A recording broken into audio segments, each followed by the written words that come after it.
The 9 villainous actors are exposed by Steve Martin. Steve Martin stands out among the other comic stars in Hollywood. Martin distinguishes himself from many of his improvisatory peers due to his extremely methodical approach to comedy, his meticulously built characters, and his nearly architectural style of comedy. Steve doesn't just tell jokes, he engineers them, revealed a longtime colleague who has worked with Martin on many productions. There is purpose behind every pause, gesture, and word choice. He approaches humor with the precision of an expert watchmaker. Following his meteoric rise from crazy guy to sophisticated actor, songwriter, and musician, Martin's precise transition into each of these roles has made him one of the most iconic American comedians of all time.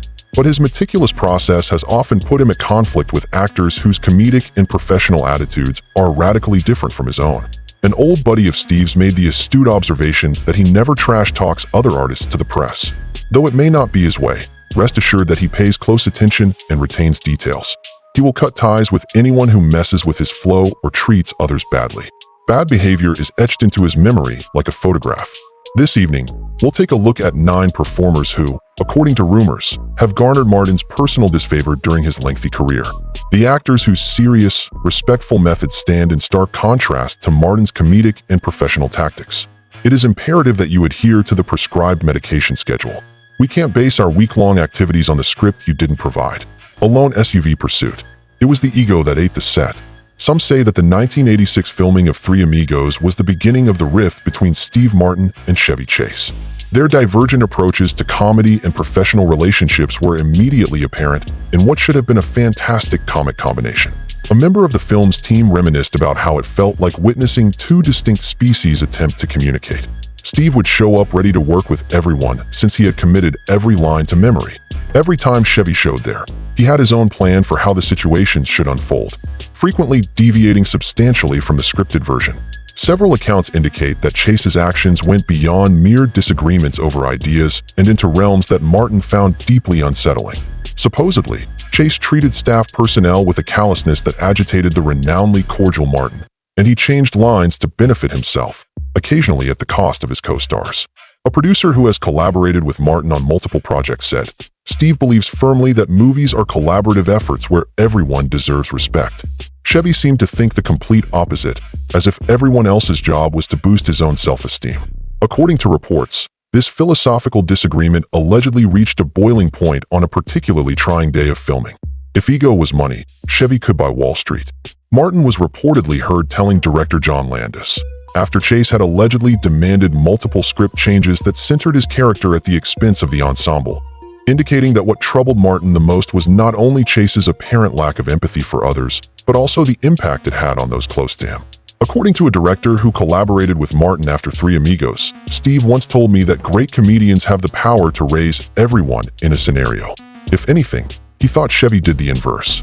In order to boost his own profile, he would willfully steal the spotlight from other artists. While the 2 men are polite and professional when they meet with the press to promote the film, those in the know noticed that Martin would never collaborate with Chase again after crossing some line in their careers. The producer made an observation about Steve's reaction to Chevy that stands out. He rarely criticizes his co-workers. However, he decided to make an exception for Chase. His description of Chevy as a soulless comic genius was something I once overheard him say. That is as damaging as it gets, coming from someone as level-headed as Steve. What Martin had supposedly noticed throughout his career was validated by this experience. A hostile work environment is the result of skill without professional civility. You two are simply two, regardless of how funny the act is. Jim Carrey, a man-storm. Allegedly at odds is the fact that Steve Martin and Jim Carrey's comedic styles couldn't be more different. There was supposedly a climax at an awards presentation in the mid-1990s when the disparity between Carr's maniacal improvisational energy and Martin's well-tuned comedy became unbearable. Witnesses said Carrey's acceptance speech had gone on far longer than expected and was getting more and more out of hand. Reports indicate that Martin, who was supposed to present the following prize, decided to bring some order to the chaos by walking onto the stage holding a handmade "Wrap It Up" sign. An ostensibly comedic incident that managed to generate residual tension. A spectator who saw what happened said that Jim took it personally. Carrey appeared to take Steve seriously when he made a joke regarding the time of the awards show. Without a doubt, the room's temperature shifted. Both men are polite and professional in their subsequent public encounters, but Martin reportedly found Carrey's fast-paced style of comedy and performance to be physically and emotionally draining. One of Steve and Carrey's former co-workers stated that the comic compared their work together to performing calculus in a blender. It was not that he disapproved of Jim's abilities. Without a doubt, he did. However, working together became extremely challenging due to their radically different mindsets. Others who knew Martin best said that the impact of his manic energy on others around him was more important than the energy itself. According to a filmmaker who has collaborated with Steve Martin, the comedian views comedy as a dialogue, a type of exchange that demands listening in addition to performing. He thought Carr's method was more akin to a monologue that drained a scene of all its oxygen, leaving no room for anybody else. Despite opportunities that came their way over the years, Martin allegedly remained hesitant to collaborate directly with Carrey due to their basic philosophical differences. Sources close to the matter say that Martin turned down multiple opportunities to collaborate with the two comedians on the grounds that their respective styles were too different. Steve allegedly used the term attention vampire to describe Carrey in their private talks, pointed out a producer who has collaborated with both guys. He had the impression that Jim would seize every opportunity, regardless of the scene's tempo or the presence of other characters. There was no animosity. It was a sincere conviction that their comedic styles were essentially at odds with one another. This disagreement stands out because it seems to have nothing to do with animosity, but rather a deep philosophical disagreement regarding the very essence of comedy. A dissimilarity that rendered any kind of fruitful partnership between two of the most talented comedians in the United States practically impossible. The next thing we knew, we were incredibly fortunate to have laid eyes on her. He is the monarch. Do you know who she is? I hate kids. When it comes to white women, she is unrivaled. The number 3, the showstopper, Bette Midler. What seems to be an underlying conflict between B. They co-hosted a charity gala in the early 90s, and an incident occurred there allegedly led to Midler. Those in attendance claim that Midler allegedly got overly controlling of the event, which Martin found troubling, turning what should have been a collaborative evening of entertainment into something very different. An organizer from the gala said that Steve had meticulously prepared for the occasion, collaborating with the writers to craft a unified performance that skillfully blended comedy with the solemn objective of the fundraising. It was Bette's idea. She abruptly began an unscheduled musical number, altering the evening's tempo and mood. Several accounts indicate that Martin seemed obviously surprised by this sudden change from the previously agreed-upon framework. They assert that his main grievance was not with the performance per such, but with the arbitrary decision-making that derailed the meticulously orchestrated occasion. One of Martin's co-workers who has worked with Steve on past projects shared his profound belief in the value of teamwork and mutual regard. His account of events suggests that someone prioritized their own performance ambitions over the event's stated purpose of collecting funds for a good cause. The situation reportedly escalated when Martin abruptly left the event, leaving behind a large donation and a note that read, "Tell Bette it came from her biggest fan, Silence." Both artists continued to be professional in their subsequent public appearances, but insiders in the industry noticed that Martin never collaborated with Midler again, continuing a trend of discreetly avoiding artists whose performance style he found problematic. A producer who has collaborated with both artists stated that Steve's talent, which he held in high regard, was not what he found most problematic. His term for it was performative narcissism masquerading as generosity. That is, putting one's own name and image forward at the expense of the subject at hand during a charity function. How Martin views professionalism and entertainment as a whole is reflected in this purported encounter. In particular, he thinks that real teamwork necessitates keeping to predetermined boundaries and thinking about how one's actions impact the whole, including the public. A filmmaker who has collaborated with Martin shared that Steve once informed them that exceptional performers have a way of elevating everyone around them. What Bette did that evening, in his opinion, was the polar opposite. She refused to work with anyone. She used the occasion to further her personal agenda. Those familiar with Martin's meticulously kept professional limits knew that the episode probably eliminated any chance of future collaboration between two of the most unique talents in entertainment, even though the purported tension never became a public argument. Whoa, I have no idea what that is. Please tell me what that is. Exactly 4. Billy Murray, the aspect that can't be predicted. Many of Steve Martin's professional interactions have been defined by the battle between order and chaos, as shown in the reported friction between Murray and Martin. The feud reportedly started in the 1980s during a live television appearance when Murray allegedly ruined the well-rehearsed piece in ways that severely troubled Martin, according to sources inside the business. As is his custom, Steve had gone into the presentation fully prepared, according to a television producer who was there. Bill arrived late, gave the impression that he didn't care about the practice material, and then, once they were on TV, started to ruin the plan structure.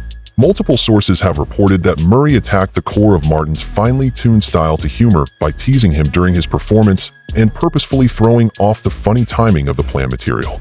One of Steve's beliefs, according to a writer who has collaborated with Martin, is to respect both the subject matter and the target audience. What Murray accomplished was not, in his opinion, an act of impromptu genius. It was dishonest to destroy something that others had labored over. There were allegedly far-reaching effects of the alleged incident. Those who knew both men say that for almost 10 years following that, Martin would not communicate with Murray. This is out of character for someone who is normally polite and professional, especially when dealing with challenging coworkers.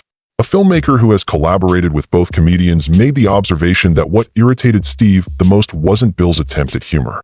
It was that Murray insisted on treating his impulses as more important than the team's collective efforts in making the segment. Steve will not stand for such callous disregard for teamwork.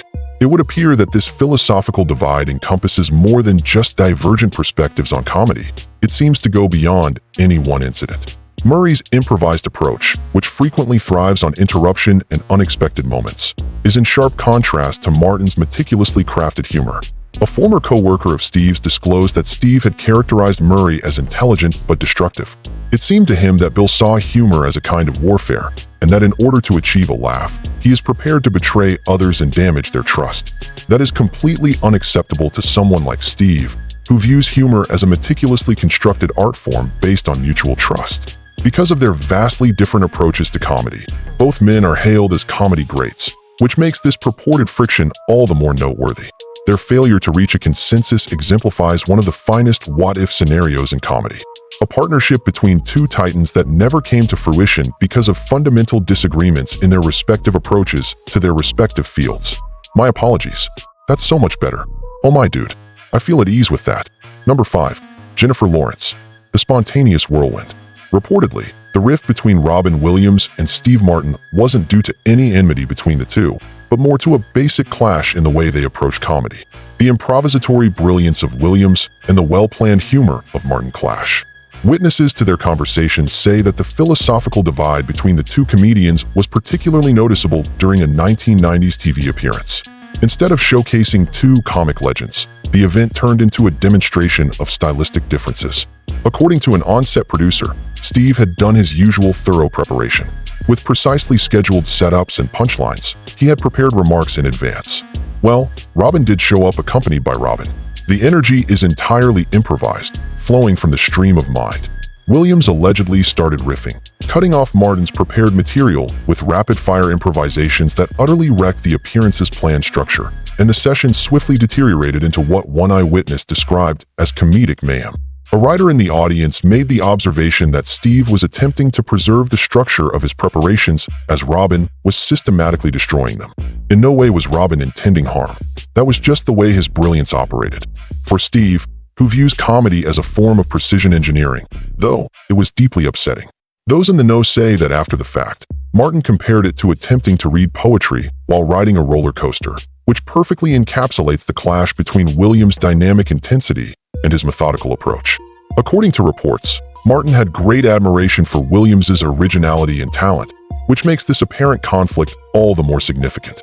A basic incompatibility in methodology, not a lack of appreciation, was the problem. Someone who worked with both Steve and Robin said that Steve didn't think Robin was bad in the conventional sense. Regardless of how amazing the outcomes might be at times, in Steve's world of meticulously planned comedy, Williams's lack of structure constituted a type of artistic sabotage. Martin allegedly was hesitant to collaborate directly with Williams due to their philosophical differences, even though possibilities came their way over the years. Those in the know say that Martin turned down multiple opportunities to collaborate with the two comedians because he thought their styles were too dissimilar. One director who collaborated with both guys at various points in their careers compared it to attempting to mix jazz improvisation with architectural design. Both are valid artistic expressions. Both call for extraordinary skill, but they function on totally different foundations. Like Frank Lloyd Wright's buildings, Steve constructs comedies. In the same way that John Coltrane followed his saxophone, playing inspiration wherever it went, Robin made up comedic sketches on the go. There have been many amazing what-if partnerships in the history of entertainment, but this collision of comedic ideologies ranks among the greatest. Two great artists whose respective methods of production made a fruitful collaboration quite unlikely. Your generosity is greatly appreciated, Goldie. This honor couldn't have come from a nicer individual. There will be a more manly way for me to thank you later. 6. Please. The one who messes with schedules, Goldie Hawn. Supposedly, Steve Martin and Goldie Hawn's strained relationship started in 1992 while they were filming House Sitter. The alleged underlying contrasts in their approaches to professionalism and performance were exposed in what should have been an easygoing romantic comedy partnership. Members of the film crew who worked with Hawn on the set said that his work habits were very different from Martin's, who was known for being extremely punctual and thorough. The production as a whole was purportedly impacted by her chronic tardiness to set, which threw off the meticulously plotted shooting schedule. An employee of House Sitter's production staff said that Steve is nearly obsessively timely. He considers punctuality to be the most fundamental demonstration of consideration for the work and time of others.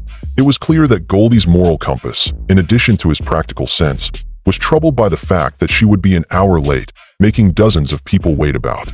Reportedly, the disagreement centered on their divergent perspectives on the subject matter and went beyond simple schedule conflicts. Rumor has it that Hawn would oftentimes improvise lines of conversation on the fly, completely catching Martin off guard and throwing off the tempo of his meticulously staged situations. Steve writes speech with the same method a musician writes music. According to a director who has collaborated with Martin before, Martin is a firm believer in staying true to the writer's ideas and discovering the ideal moment within that framework.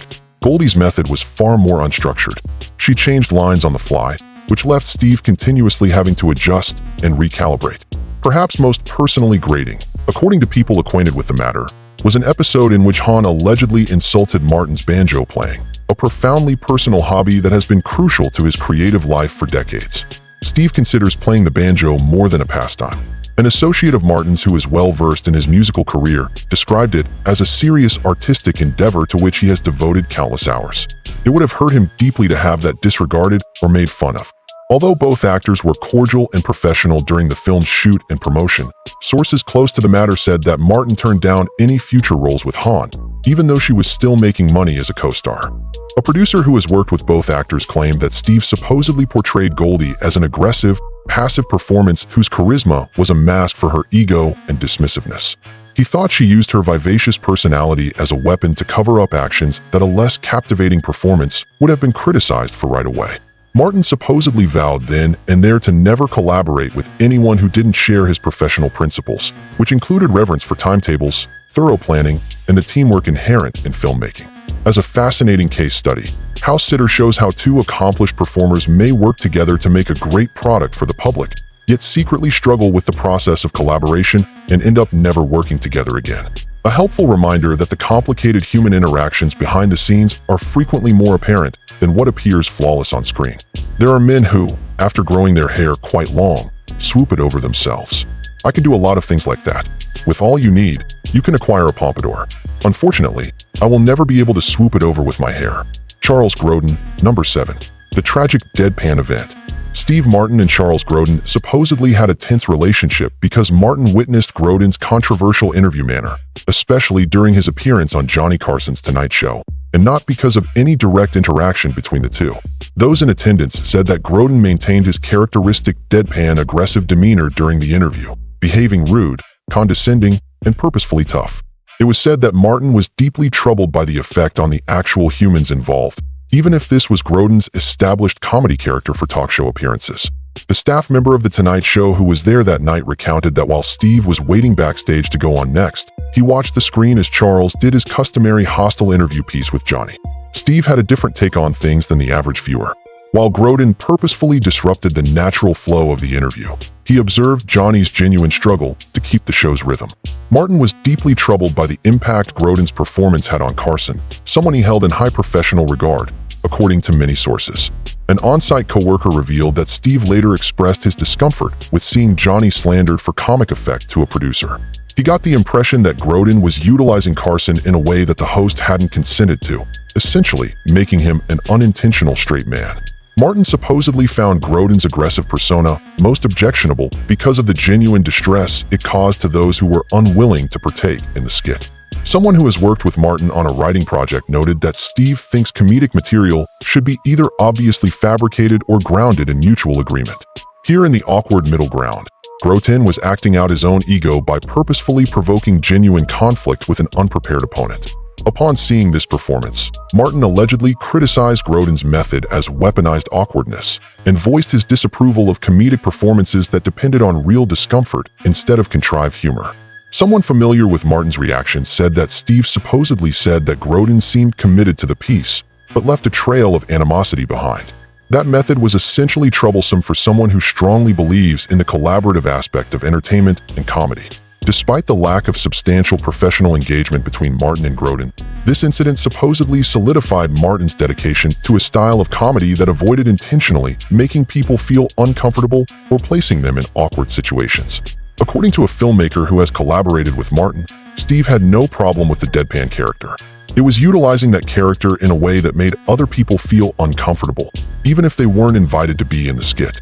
That, in his judgment, crossed a crucial boundary between being cruel and funny. If I were you, Marty, I'd ask you to find a phone book and call me. Counting 8. Rickles, Don. The Overcooked Roast. Reportedly, Steve Martin and the late, great insult comic Don Rickles had a falling out after an 80s roast event, when Rickles' typically acerbic humor apparently went too far and damaged Martin emotionally. Those in attendance claimed that Rickles had jokes about Martin's recent divorce and money problems throughout his presentation, which deviated from the usual lighthearted teasing of a comic roast and touched on more sensitive topics. An eyewitness recalled that Dawn was being herself, insulting everyone she saw. However, his remarks regarding Steve's private life seemed sharper than his typical fare. It had hit in a way that was distinct from Rickles' usual slurs. Martin, who is famously funny and easy to make light of, apparently kept his cool the whole time. But his loved ones said he'll never forget how it made him feel about the boundary between comedy and cruelty. According to a co-worker who is familiar with Martin, Steve is of the firm belief that there are limits even in comedy. Rickles, he felt, had consciously chosen to focus on the really unpleasant parts of his life, avoiding the lighter fare of a roast. Those close to the matter say that Martin never came out and publicly blasted Rickles, but he did subtly refuse to take part in any future events or shows that would have paired them there. Being the punchline of jokes wasn't what irritated Steve the most. A producer with whom Martin has collaborated said that he has always been okay with that. I got the impression that Rickles was going for a darker tone by picking out more serious subjects for his roasts, rather than the lighter ones that work. According to reports, this experience shaped Martin's comic style, leading him to believe that real empathy, not malice, should be the source of humor, and that the most effective comedies build tension rather than prey on people's weaknesses. A writer who has worked with Martin reported that Steve supposedly said that Rickles' style can sometimes be described as nasty. Although he acknowledged Dawn's historical significance in the comedy world, he strongly disapproved of her approach because it had the potential to inflict genuine emotional distress while masquerading as entertainment. This purported conflict is intriguing because it draws attention to the subjective character of comedy, which allows some to view the same performance as brilliantly provocative while others find it needlessly unpleasant. Steve was not claiming that Rickles should not be a performer, the co-worker added. All he was doing was drawing a line in the sand between the kind of humor he wanted to be associated with and those that he thought violated essential moral principles. Those who are familiar with Martin's views on the world believe that the finest forms of comedy unite people in their common sense of life's oddities. Comedy that intentionally hurts people, even for the sake of keeping the tradition alive, is a serious abuse of the power of the art form. I really purchased, it would surely catch the record label off guard. Consider the idea that something is just incredible. Sure, no problem. To be honest, I'm 9. Burt Reynolds, the escalator of the prank war. Burt Reynolds' infamous propensity for physical humor and complex practical jokes allegedly caused friction between Steve Martin and Reynolds, as they occasionally interrupted the meticulously orchestrated rhythm of television performances. Those who were close to the two say that throughout their time as guests on The Tonight Show, Martin grew more and more irritated by Reynolds' erratic behavior. Reynolds and Johnny Carson were known for their infamous prank battles, which frequently descended into physical pranks that caused mayhem on set, such as shaving cream attacks and water pistols. According to a producer who was involved with multiple Tonight Show episodes starring both guys, Steve meticulously prepares for every televised appearance. Every appearance is a carefully staged show, and he has a remarkable knack for timing his anecdotes just so. Burt's strategy essentially consisted of smacking that meticulous framework in the face with a comic hand grenade. The alleged climax of the feud occurred during a panel appearance, when Reynolds' physical antics repeatedly interrupted parts that Martin had meticulously planned, compelling him to forego the prepared content as the show sank into what one observer compared to kindergarten mayhem. According to a stage manager who was there, you could see Steve's anger rising as Bert continued to ramp up the physical humor. Disrupting someone else's planned task is different from having fun on the spur of the moment, and it was clear that night the boundary had been breached. People close to Martin claimed that he once said that Reynolds was like a 12-year-old with a death wish, a reference to the fact that Reynolds seemed to have an endless supply of energy for physical humor, even when it meant ruining other people's plans. What irritated Steve wasn't that Bert was amusing or playful, remarked a familiar co-worker of Martin's. His incessant craving for attention led him to resort to physical humor and pranks, which in turn undermined the efforts of others who had laboriously prepared something meaningful for the audience.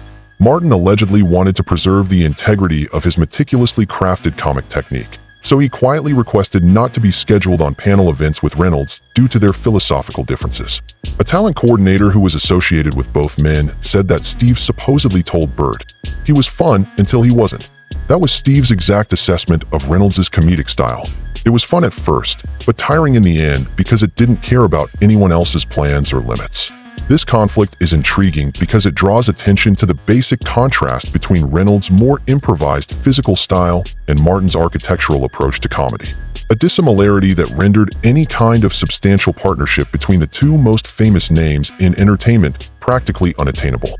A friend of Martin's has helped to clarify that Steve doesn't consider Bert evil in any real sense. More accurately, careless enough to count. Someone whose potentially damaging demand for attention could be satisfied through more carefully crafted forms of amusement, such as physical comedy. For more new videos, don't forget to hit like and subscribe and press the bell icon. Thanks for watching.